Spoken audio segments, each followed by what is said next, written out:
Ciao a tutti e benvenuti nel canale Mitologie e Leggende.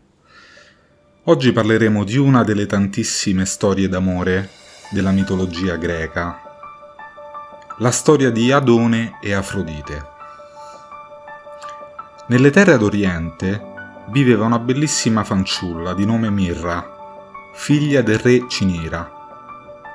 La madre della ragazza un giorno commise un errore che avrebbe condannato per sempre l'innocente figlia. Consapevole dell'aspetto di Mirra, si vantò più volte di quanto lei fosse attraente, sostenendo addirittura che superasse in bellezza la più bella tra le dee immortali, Afrodite. La dea dell'amore, adirata per questa impietà nei suoi confronti, non tardò a vendicarsi. Insinuò nella mente di Mirra una passione incontrollabile nei confronti del padre.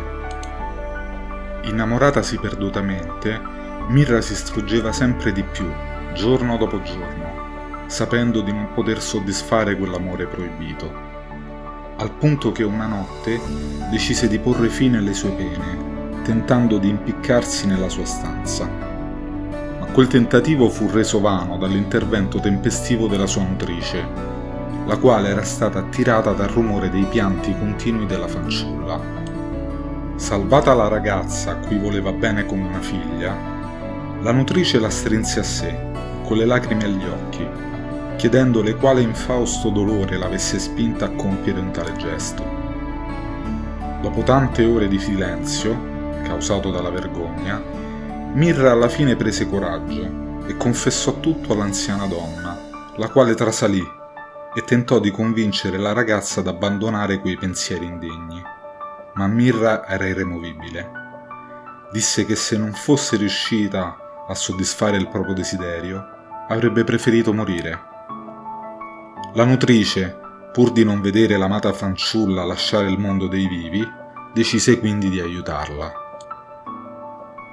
Durante le festività in onore della dea Demetra, la donna andò a parlare con re Cinira, il quale era annebbiato dal vino, e gli disse che una giovane fanciulla di invidiabile bellezza, senza però specificarne il nome, provava una forte passione nei suoi confronti e avrebbe voluto giacere con lui. Il re ordinò così alla nutrice di condurlo nel luogo in cui la ragazza lo stava aspettando, e una volta entrato nella buia stanza, si insinuò nelle coperte, percependo la presenza di carni giovani e sode, ma senza tuttavia riuscire a vedere la faccia di colei che era con lui. Giacquero insieme tutta la notte, e la cosa si sarebbe ripetuta per altre 12 notti, fino a che Cinira non fu vinto dalla curiosità di vedere il volto di quella ragazza. Quindi accostò una lampada vicino al suo viso, ma appena riconobbe la faccia di sua figlia trasalì e cacciò un forte urlo, comprendendo lo sdegno di cui si era appena macchiato. Infuriato, il re si alzò dal letto ed estrasse la spada per poi rincorrere la figlia, che fuggì per lungo tempo, fino ad arrivare alla regione di Saba.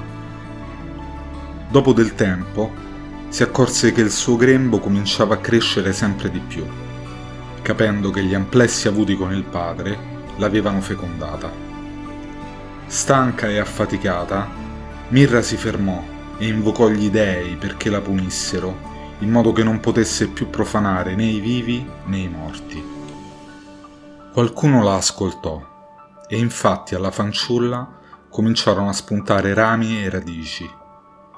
I capelli diventarono foglie e il suo corpo divenne un tronco di legno, trasformandosi completamente in un'immobile pianta che tutt'oggi chiamiamo Mirra.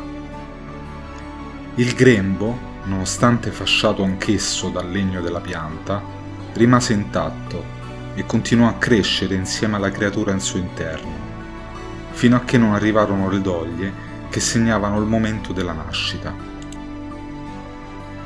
La dea del parto, Ilizia, mossa da compassione per quelle sofferenze senza voce, mise una mano sulla gonfia corteccia, dalla quale spuntarono delle crepe fino a che non si ruppe del tutto, dando alla luce un neonato di straordinaria bellezza, che fu raccolto e accudito dalle Naiadi, le quali gli diedero il nome di Adone. Afrodite rimase incantata dalla bellezza del neonato e se ne invaghì. Così lo prese e lo affidò alle cure della regina dell'oltretomba, Persefone, che a sua volta se ne innamorò e non glielo volle più ridare indietro. Infatti il fanciullo era cresciuto confermando la sua impareggiabile bellezza. La contesa tra le due dee venne risolta dal giudizio di Zeus, il quale decise che per un terzo dell'anno Adone sarebbe rimasto con Afrodite, per un terzo con Persefone e per l'ultimo terzo avrebbe deciso lui stesso conquistare.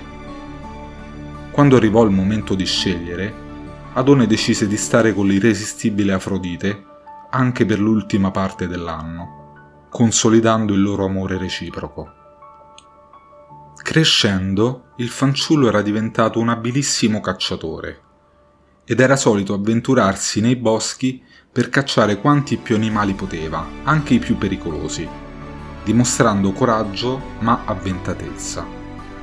Afrodite però lo mise in guardia più volte di non avvicinarsi troppo alle bestie munite di artigli e zanne, come i cinghiali, e di limitarsi a cacciare animali innocui, come cervi o lepri, ma la spavalderia del giovane lo spinse a non darle ascolto. Infatti un giorno i cani di Adone fiutarono una traccia e lo guidarono alla tana di un cinghiale, e quando vide la bestia uscire allo scoperto, prese la mira col suo giavellotto e lo trafisse di sbieco. Il possente animale però si spezzò di dosso con il suo forte morso la lancia sporca del suo sangue, e fulmineo rincorse il giovane, la cui fuga si dimostrò vana. Il cinghiale caricò Adone con le sue zanne ricurve e il giovane stramazzò al suolo, ferito mortalmente al ventre. Afrodite, uditi i gemiti, andò velocemente a vedere cosa fosse successo e quando arrivò vide il corpo esanime del suo amato e si disperò, stracciandosi le vesti di dosso e piangendo a lungo. Le lacrime della dea caddero sul sangue del giovane, sparso sul suolo, e da quel punto crebbe un fiore, bellissimo, ma tuttavia fragile e fissato male al terreno, destinato a rompersi alla prima folata di vento. Fatemi sapere cosa ne pensate di questa storia nei commenti e se volete una serie dedicata alle storie d'amore nella mitologia. Come sempre, se il video vi è piaciuto lasciate un like, condividetelo e iscrivetevi al canale. Io al solito vi ringrazio della visione e del supporto e vi do appuntamento alla prossima storia.